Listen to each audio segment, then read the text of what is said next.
It's the Joe Sume show. Yep. We haven't done a Joe Sume show in a long time. Yeah. But, Except those shorts. But those That's weren't true. really the long form. That's true. Well, I have the beverage, so I will simultaneously sip with myself. Cheers.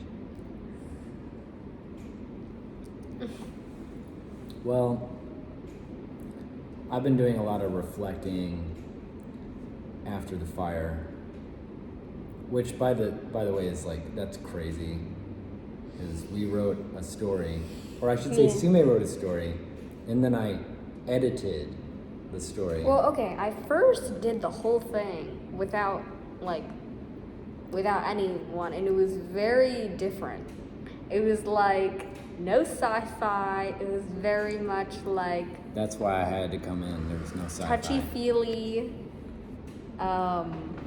story, and then it was like, honestly, I like the sci-fi, but it's also probably related to the personality change too. Yeah, that's true. When I was INFJ, that was kind of different, but Yeah, it was. So Sume published a story on Kindle called "After the Fire." Then our house burns down. yeah. I haven't talked about that. Because that's so weird. Yeah. It's kind of bizarre. And so. Both things, like one having a 9-year-old publish a book, and then also your house burning down. Yeah, called "After the Fire." Called After the Fire. But it's true. Yeah. And anyway, it's been almost 2 months. So I've been doing some reflecting. I'm usually reflecting. I only have one mode. Actually, I have two: reflecting and goofball. That's kind of. But I've been doing a lot of reflecting. I think one thing that I've been realizing is that there was one dominating theme of the pandemic for our family. Mm-hmm. And that theme, well, what do you think? How would you describe the theme? Oh gosh. What was the theme of the pandemic? I'm going to turn around on me. I actually like it when that camera changes views. It's more interesting to watch. Mm-hmm. Go ahead. Still here. What was the theme of the pandemic?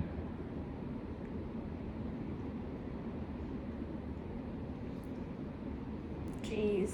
I don't know. I I can go do first think if you that want. there probably was an underlying theme, but I feel like there was just so many things that Nice and loud. there were so many things, so You want me to try? sure, yeah. For me, the theme was okay. So as soon as the pandemic hit, I went into educator. I get to spend more time with my kids mode, Mm-hmm. and that was something that I had craved a lot before, because commuting to work.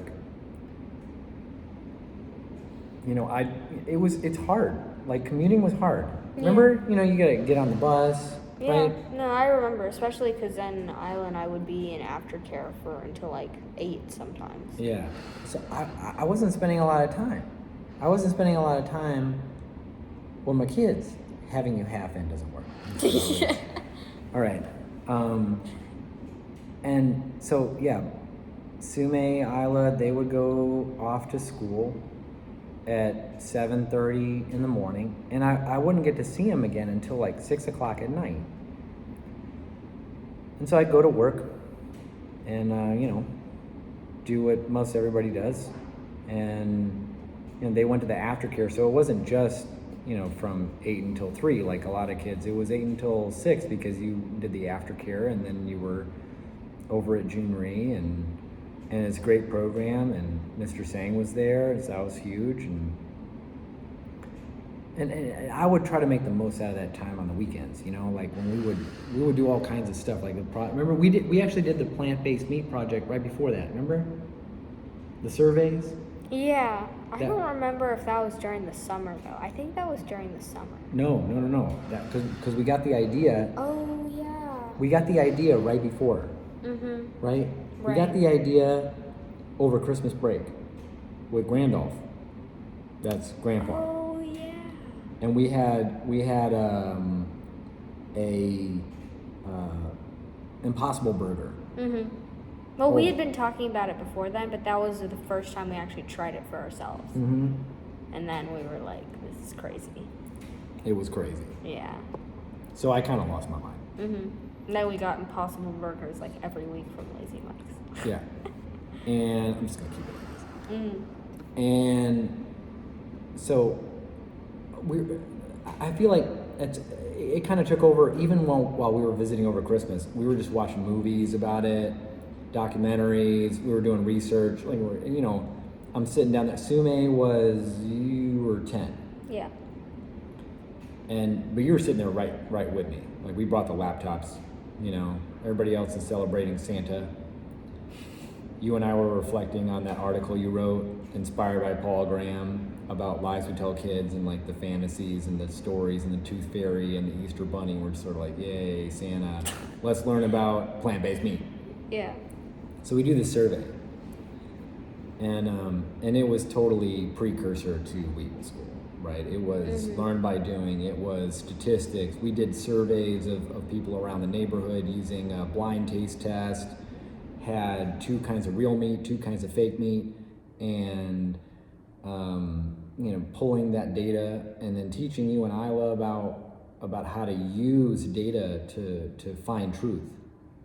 And it was so much fun. And I love doing stuff like that. And the fact that I was doing stuff like that with you and Isla on the weekends, a lot of parents don't have time to do stuff. Like they're probably just exhausted. Mhm. And so, I just when the pandemic hit, I was actually excited. I was excited, and that's something that I think made it a very different sort of experience. Yeah. I think it was also it was kind of hard for us to connect with people and their experience during the pandemic when a lot of people just felt really isolated. They were struggling, and we were just kind of. At first, it just kind of felt like we were having the time of our lives, Oh, and it was man. just Man. it was like party 24/7, and then and we were kind of just like, "Don't you see this is awesome?" And everyone else is kind of like they're just like isolated and stuck in their house, and they don't know what to do. And they would have been way more, like including all the neighbors. Oh man, like basically every kid in the neighborhood. We started recruiting and to do real things, I think one of the most obvious things to do was public speaking, because you just weren't getting that in school. Yeah. And I knew how important that was because every day at work, like public speaking, I mean, that was my work, working at the FDIC. I was going to Basel, representing the United States government for the G20, and every single time I went to these meetings, it was about speaking in front of this group around this enormous table. I think I showed you pictures. Got my I little don't name. remember that. Got my little name card. Joseph McPhail, FDIC, United States. And you got like Switzerland and Germany and Saudi Arabia was there, but they didn't really say much. Not sure why. But this was, my career was built on public speaking. And that was one of the things that I looked at school and I was just like, why are you not helping these young people talk? Yeah. But I feel like this is something that is hard for me to even like remember because I don't know. It feels like the pandemic has just been like a really long time, But You get so quiet when you speak sometimes. okay. You're a little person. Um, I'm a big person. Sorry. but before we just never really talked about education at all. Before the pandemic. Yeah, before the pandemic.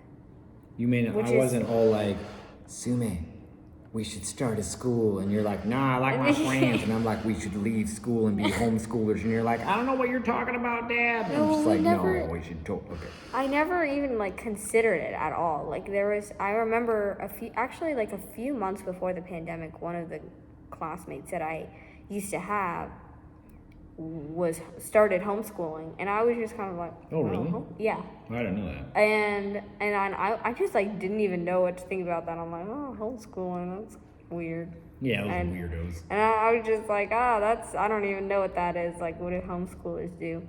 And that was just like kind of a completely different world when we just never talked about it, never even thought about it. Because there was no really reason to, because the traditional system, it was working for us.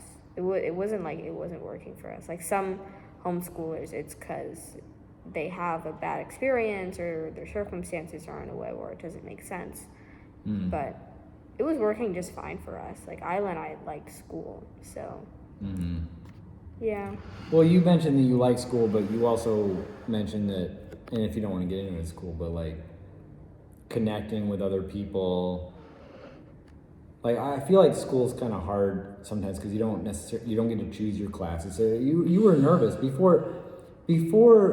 One of the things that you would get nervous about was who's going to be in my class.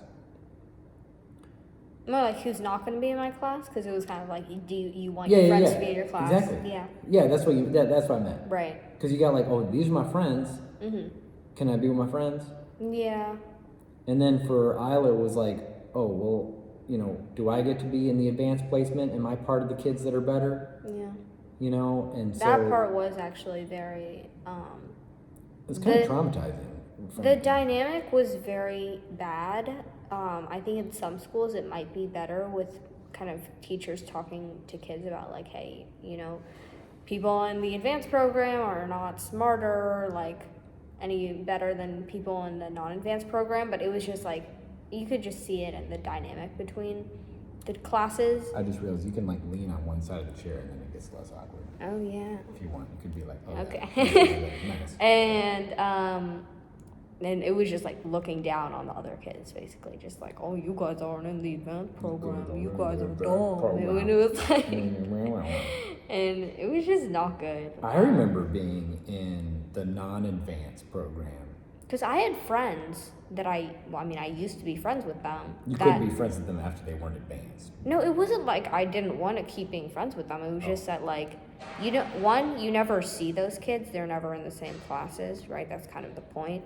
And so you just, like, none of those kids you were ever really interacting with. And it was just kind of weird after that. It was just kind of like, oh, well, I'm in this advanced program, and like, how are the Starbelly kids have stars upon balls.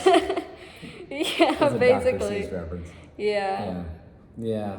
Well, if you don't see them, so like one of the things that I didn't like about school.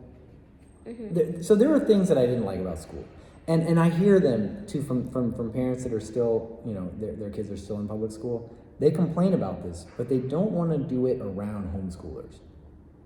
Yeah. Because it's like, this is the in crowd. Right. It's like Republicans get together and they may complain about one Republican versus another Republican, but as soon as a Democrat shows up, they're like,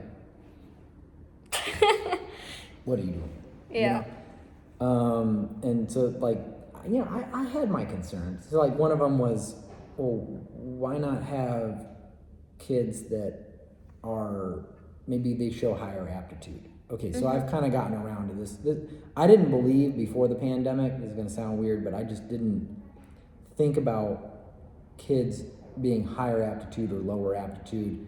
For me, it was about time and effort. And that was time and effort, remember? Yeah. Oh my God, I like beat it. That was your mantra, basically. I beat it into you. Yes. Not physically, but yes. You know. Theoretically. Yeah. Yeah.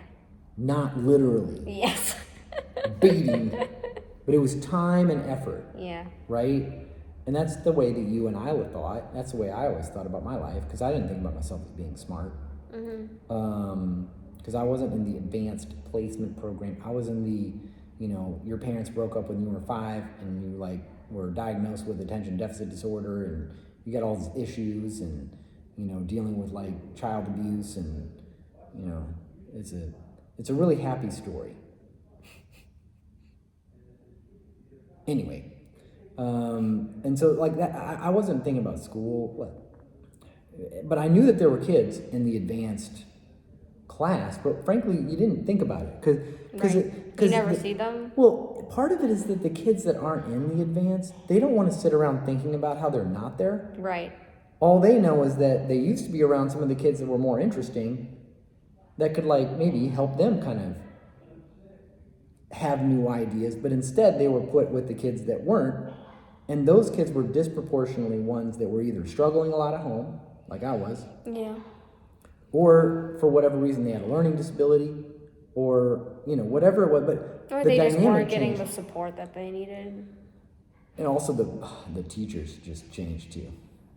The teachers changed too, because the teachers knew they were dealing with the kids. Oh, yeah. That weren't advanced. Right. And so they would talk to them all right, let's make sure you can read. Because we were talking to a teacher who was saying that if you're teaching at a school where you know that the selection bias is the case where you're getting the lower aptitude kids, then you probably kind of feel a little bit of you're trying to play catch up, and then at the same time you're kind of feeling resentful that you're stuck with these kids, right? You feel like you're stuck with these kids. Right, well, you've been interviewing some of these teachers and talking to them, and so now it's different. Now it's you're seeing it from the other side. But you don't really realize that. Not when you're a kid. Yeah, when you're a kid. You have no idea. I wasn't thinking about this. How would you know? Yeah. I didn't realize that I was being with a teacher that kind of probably wished that she was in the other class with all the kids that their parents maybe, and again, I think the aptitude thing, I still don't think that the whole idea that some kids are smart and some kids aren't is helpful.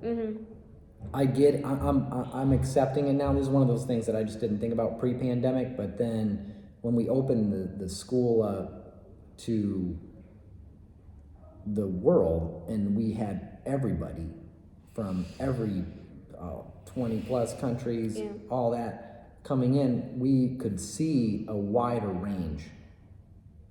And I had to acknowledge some differences.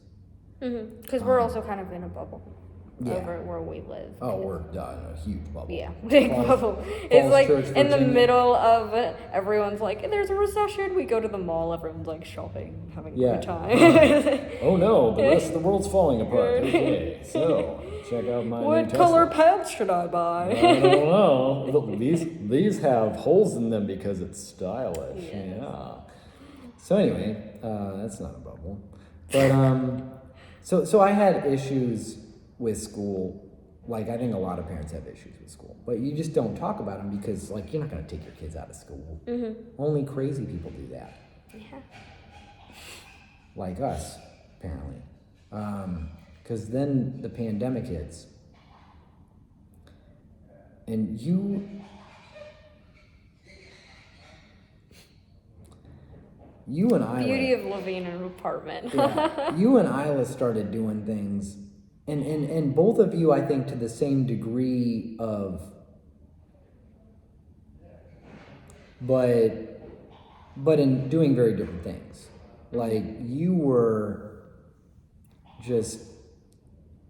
were learning so fast, and you were using TED and Khan Academy and your blog and just writing articles about personality types and that's one thing with Jonathan Haidt. He was talking about I listened to his podcast with Joe Rogan, but I didn't actually read his book, the Coddling of the American Mind. But he was talking about kids need to like use your anti-fragility as a human being, where you can get stronger from your mistakes and your hardships.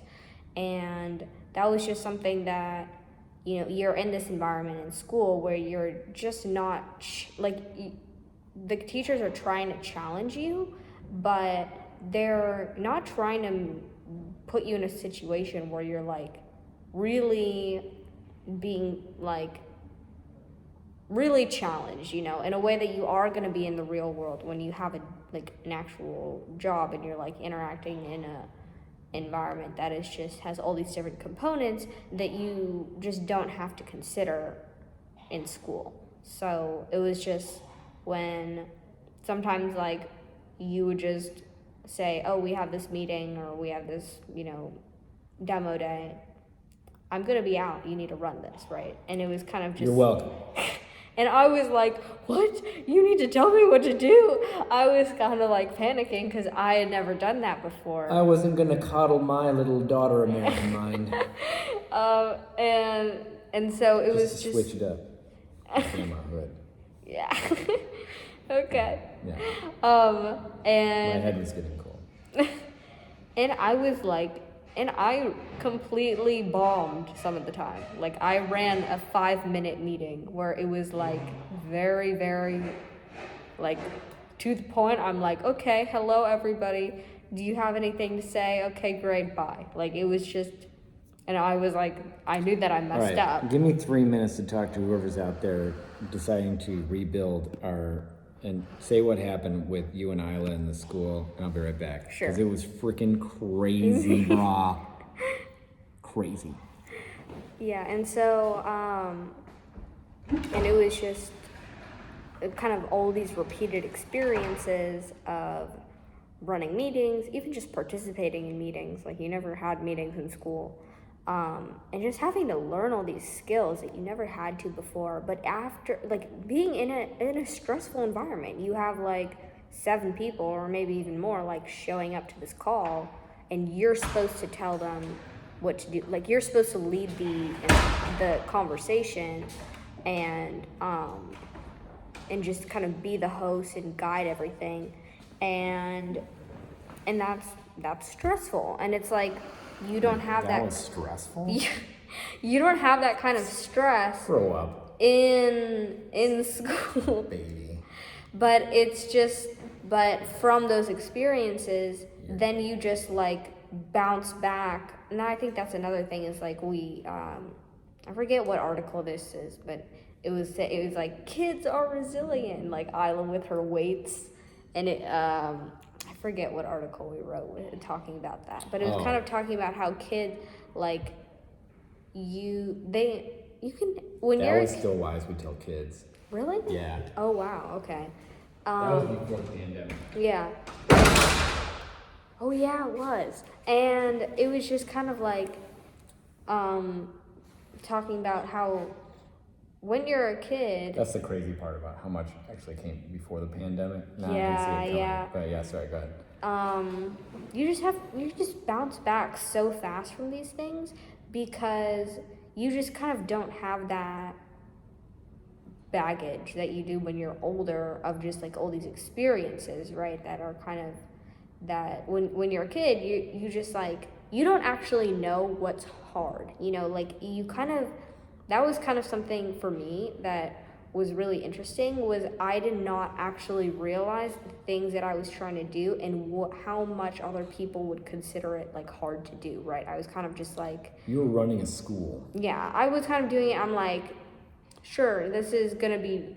I kind of like, I had challenges obviously, but I wasn't, because I feel like when you're kind of given a way to think about certain challenges and you're like, oh, this is hard, this is not, and then I think you kind of calibrate your efforts to that.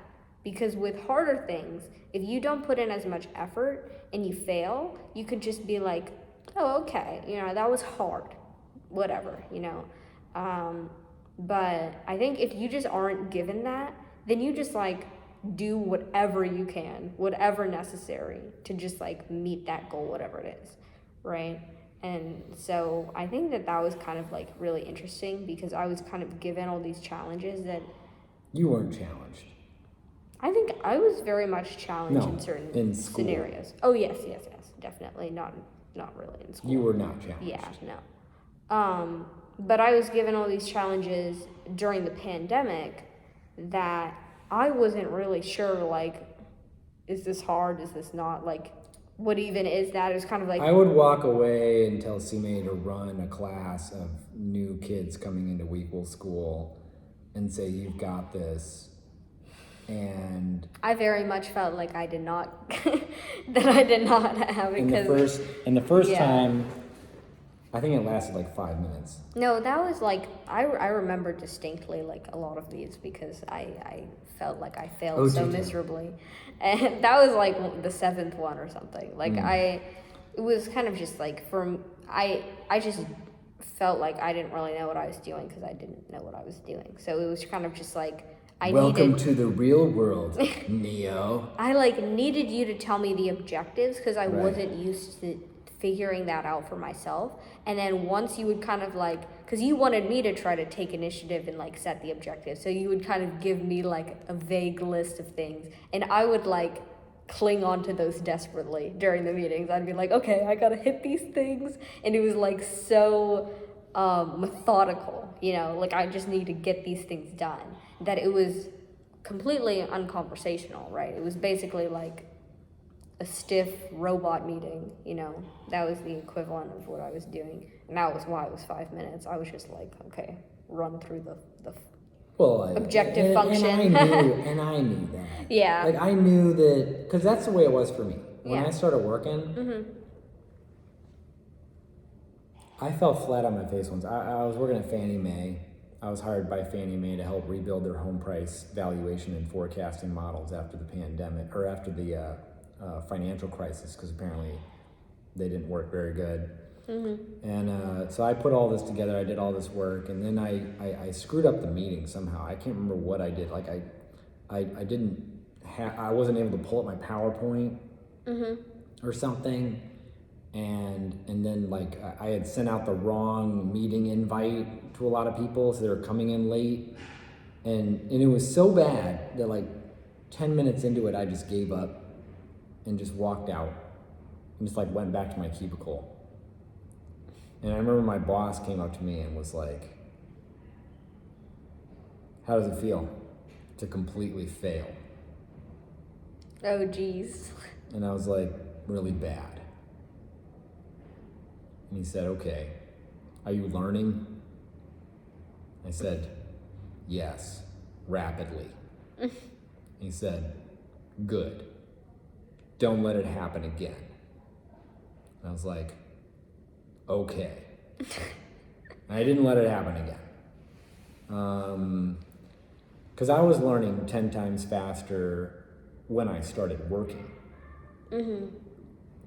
And so when the pandemic hit, for me, this was like the perfect startup. Yeah. Because it didn't matter how badly it might fail. I knew you needed to be challenged because you were bored.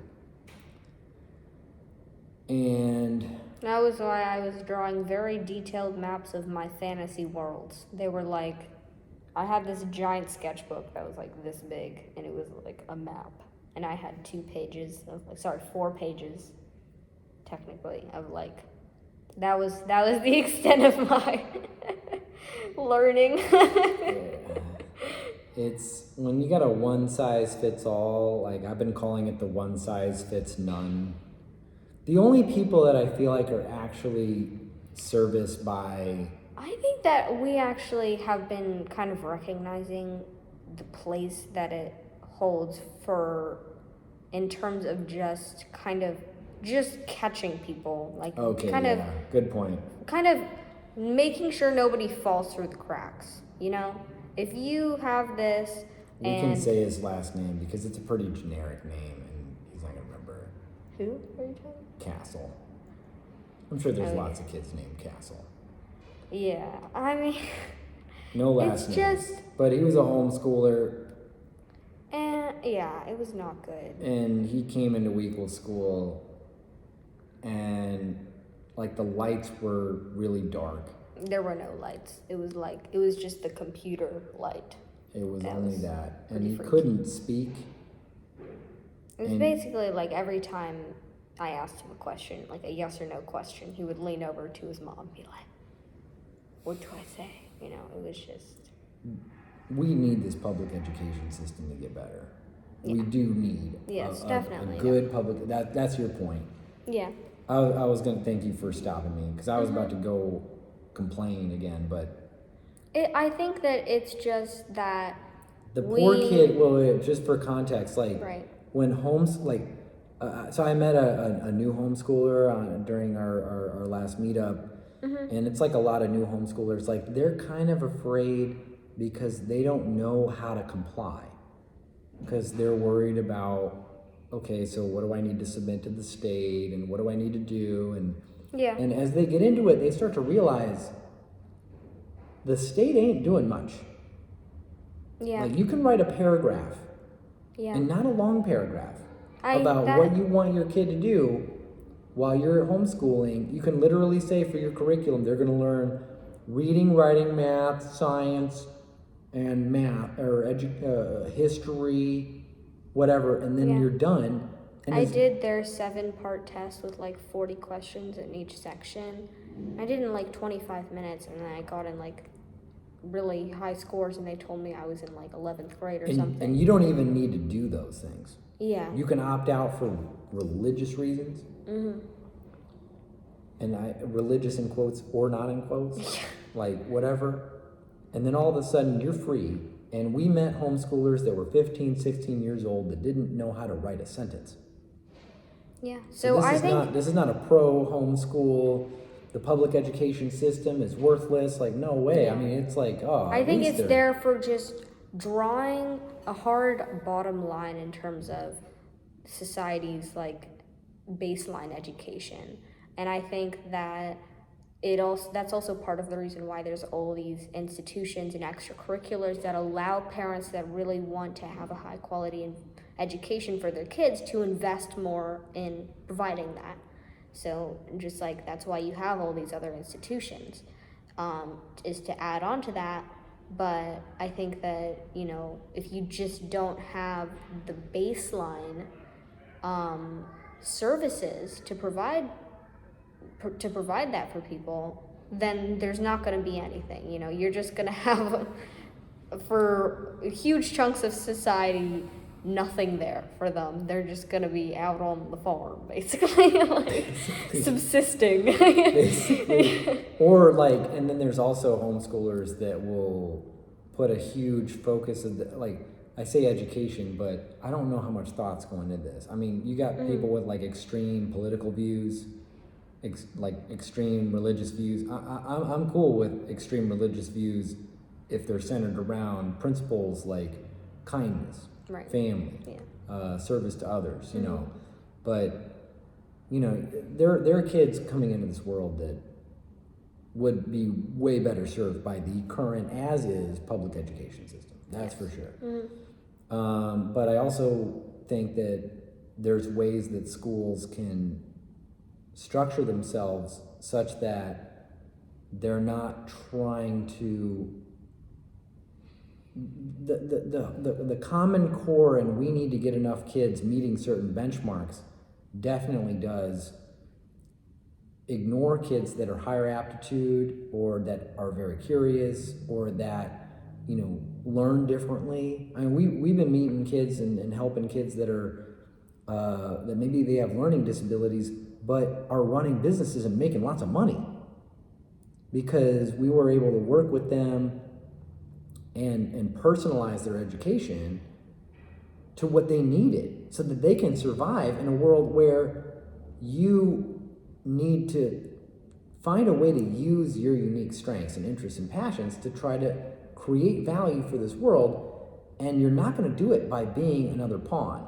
or by being another cog in the wheel or by just following directions, because frankly, with software and robotics, these jobs are going away, like increasingly so. And so, you know, so anyway, all these realizations hit, right?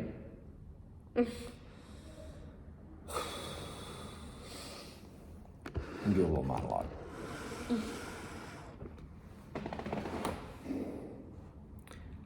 I upset a lot of people. I upset a lot of people not because I was trying to, but because when the pandemic hit and we had more time to spend with our kids, I was elated with the opportunity. And I was disappointed. And some of that disappointment was misplaced. And I'm sorry. I should not have been disappointed. I should have been more empathetic to understanding the situations that other people were in, because, you know, we were doing things like that plant-based meat project and kind of preparing. I was trying to prepare my kids for the real world long before the pandemic even hit. And so they were able to engage in doing real things to prepare for the real world, like publishing books on Kindle and teaching classes and coding apps and like all this stuff. I did not know that they were just in a position to better cope with that shock. And I kind of got frustrated. I got frustrated and was at times arrogant, at times domineering, at times sounding like I was just preaching, and it wasn't helpful because it wasn't inclusive, and it wasn't acknowledging the unique circumstances of most people that we were talking to, including neighbors and friends and family. And I wish I could go back knowing what I know now so that I could try to help bridge the gap, instead of getting in the mindset of, well, just do what we do. Mm-hmm. And then, ta-da! Like, it's not easy. Like, I was teaching my kids how to code when they were like 6. And they were running their own blogs when they were 8. And that is not a typical experience. And it's not fair for me to,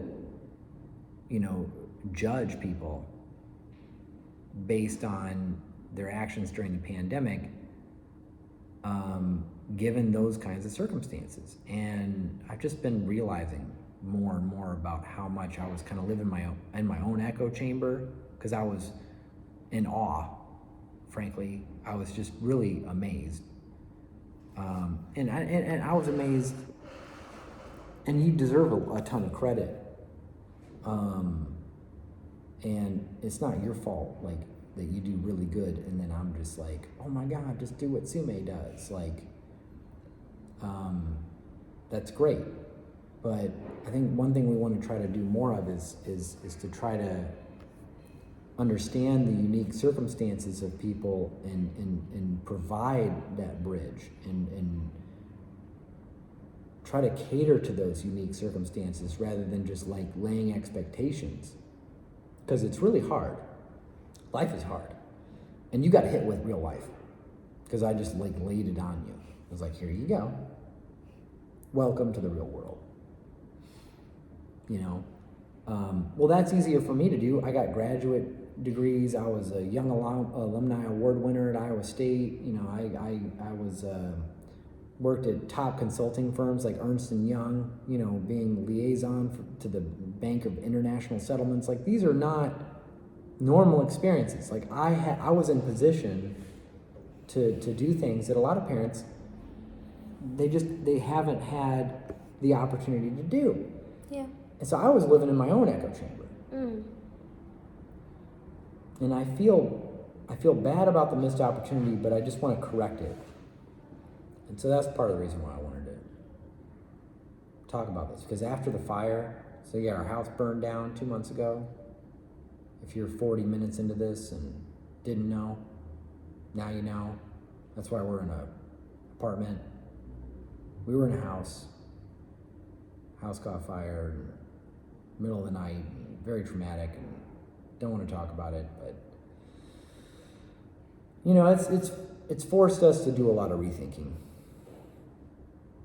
I've been doing a lot of rethinking. I think, but I haven't I haven't done that rethinking and then come to the place where I felt like I was heading in the wrong direction. I feel like I was approaching it in the wrong way.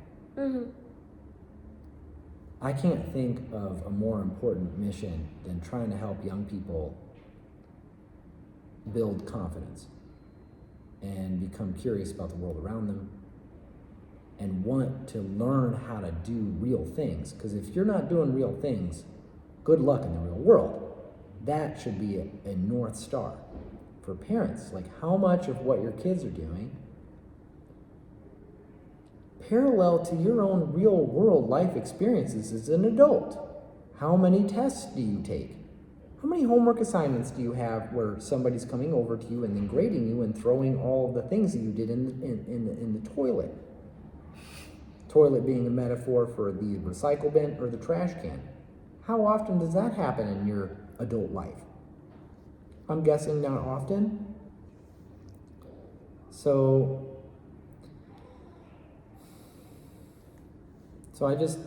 that was a huge epiphany for me.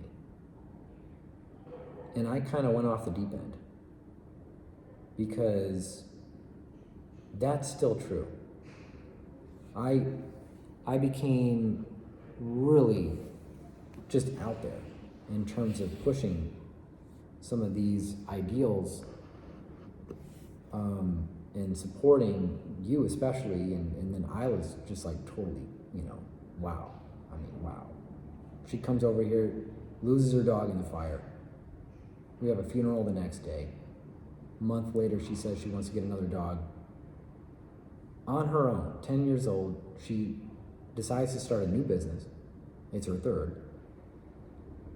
Designs flyers with Canva, sets prices, starts handing out flyers to people around the apartment complex. She did pretty much all this on her own. Yeah. And just made $80 taking care of the cutest little dog, Bella. And that's in part because like she's been going through this process of doing real things and thinking about how she can channel her interests and her passions to learn while helping other people by creating value. And that's what I've been preaching. But I want to preach it in a way that doesn't sound like a preacher. Nobody wants to hear a preacher. So, anyway, welcome back to the Joe Sume Show. Probably wrap this up, looks like. Yeah. All right, well, thanks, sweetie. Bye.